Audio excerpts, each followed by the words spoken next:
बिजली कैसे बनती है तो हर किसी को पता है, मगर क्या आप जानते हैं जिन तारों द्वारा बिजली को आपके घरों तक पहुंचाया जाता है वो तारें कैसे बनती है? नहीं तो चलिए फिर मेरे साथ बिना किसी देरी के शुरू करते हैं। आपको ध्यान है बिजली की तारें कैसे तैयार करी जाती हैं, जिनके बिना बिजली का कोई उपयोग है ही नहीं। तो वीडियो को अंत तक देखना मत भूलिएगा। चलिए वीडियो शुरू करते हैं। तो बिजली का तार बनाने के लिए सबसे पहले पीवीसी के छोटे छोटे दाने लिए जाते हैं, जो की एक प्रकार के प्लास्टिक के दाने रहते हैं। इन दानों की बोरी को खोल के सबसे पहले इन्हें गर्म करा जाता है। जो आप ये मेरे सामने नीले रंग की मशीन देख रहे हैं ना, इसी के द्वारा इन दानों को गर्म करा जाता है ताकि इन्हें पिघलाने में आसानी हो सके। ढेर सारे मटेरियल को इस मशीन के अंदर डाल दिया जाएगा और करीबन आध घंटे तक इसे ऐसे ही इसी के अंदर छोड़ दिया जाएगा।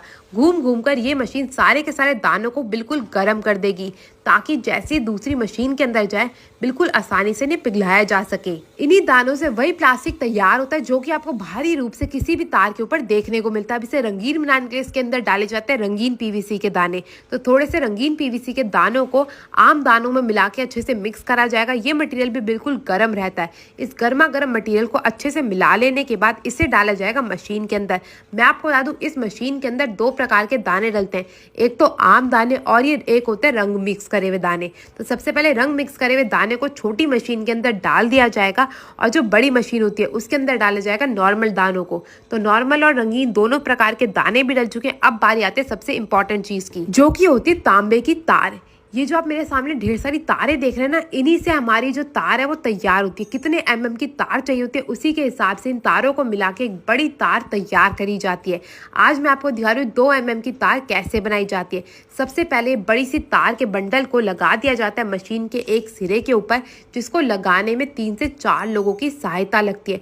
अब इसमें से एक सिरे को उठा के डाला जाएगा मशीन के अंदर और जो पुरानी तार का सिरा था उससे जोड़ने का कार्यक्रम शुरू करा जाएगा। तो उसके लिए इसमें बीच में जितनी भी तारें होती हैं उन्हें खोला जाता है और जो पुरानी तार होती है उसको भी अच्छे से खोल के उसमें जितनी भी बारीक बारीक आप तारें देख रहे हैं ना, इन दोनों तारों को अच्छे से मिलाया जाएगा और बंद करने के लिए टेप का इस्तेमाल करा जाएगा। तो दोनों तारों को अच्छे से आपस में जोड़ दिया गया। अब बारी आ जाती है मशीन को स्टार्ट करने की। तो एक और से मशीन को अच्छे से स्टार्ट कर दिया जाएगा। ये रीडिंग मशीन होती है जिसमें तार की रीडिंग आती रहती है। जब ये 900 पे होगी तभी तार बनने का कार्यक्रम शुरू करा जाएगा। अब यहाँ से हमारा रोल चलना शुरू हो चुका है। इस रोल में से जो हमारी तांबे की तार है वो निकलती रहेगी, दूसरी मशीन के अंदर एक सिरे से आएगी। अब ये जो आप ये नीले रंग की मशीन देख रहे हैं ना, इसमें एक तरफ से तो ये तांबे की तार डलती है, मगर दूसरी तरफ से इसमें प्लास्टिक बिल्कुल पिघला हुआ आता रहता है, जिसे गर्म करने के लिए इन्होंने थोड़ी सी गैस का भी इस्तेमाल कर रहे हैं।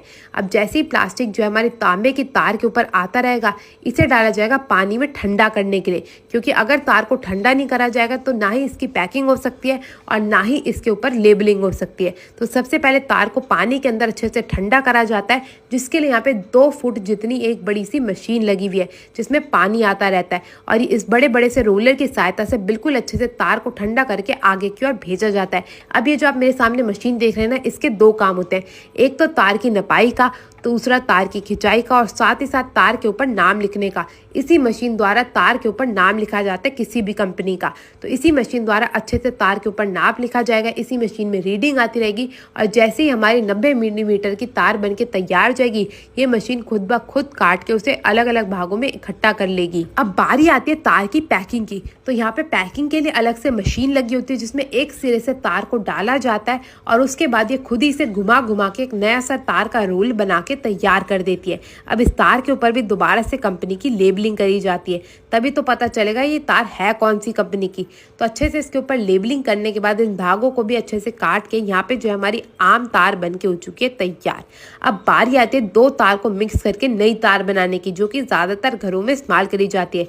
जिसके लिए सबसे पहले एक रंग की तार के रोलर को डाल दिया जाता है मशीन के अंदर, इसी प्रकार से दूसरे रंग की तार को भी डाल दिया जाता है।